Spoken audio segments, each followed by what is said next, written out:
Morning, Steve Free in Chicago with the morning grain comments. Well, overnight you've got beans and corn up a little bit. Wheat's about unchanged. Stock market's up. I think over the weekend we saw two events in China. Number one, the Chinese were going to lower the tariffs on U.S. auto imports as a gesture towards a deal. Also, the China PMI data was better than expected. So you've got the China stock market higher, and our stocks are going to open up higher too. You've got crude oil down a little bit, so that might be helping the grains too. There's a pretty strong rumor coming out of the wire services that we could have a trade deal between the United States and China this week.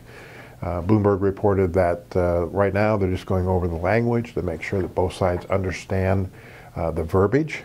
And the New York Times says there's a 90% probability that we'll have a deal. They're about 90% done with the deal. So I think overnight prices are trading that, and we'll see if we can, how much we recover, and if there is a deal and what the deal includes. Overnight, big volume in the corn contracts that was traded, suggesting that if there is a deal, one of the first things they might buy is U.S. corn. So we're trying to recover from Friday's debacle, in which the USDA basically came out and said we didn't feed any corn the second quarter of the United States. The data suggests that we fed 1.1 billion bushels of corn. Normally we feed 1.5 billion. And so with the machines, the majority of the trade, and with the miss, the third biggest miss since 1994, the market reacted to it. Sold 40,000 contracts of corn. We made new lows, and now we're just trying to scratch back from that level.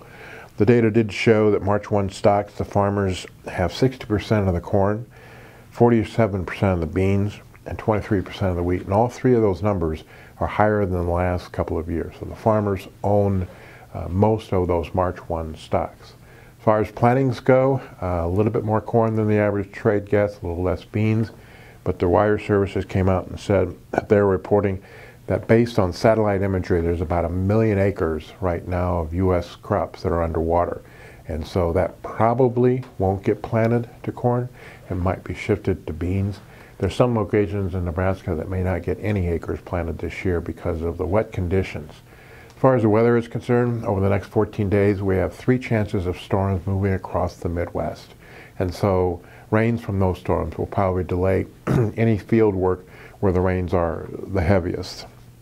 So basically what we're trying to do is we're trying to recover from that USDA report.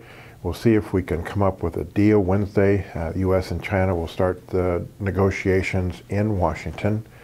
The other news over the weekend was that the president may shut down the U.S.-Mexico border.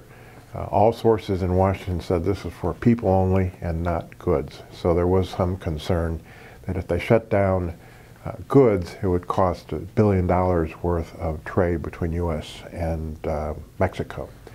So a lot of balls in the air, a lot of unknowns, funds record short corn, beans a week, going into a week that we possibly could have a deal with China and possibly see how much U.S. ag goods and just U.S. farm goods they will start buying. As always, these are my thoughts, not those of ADM Investor Services. Have a safe and profitable trading day.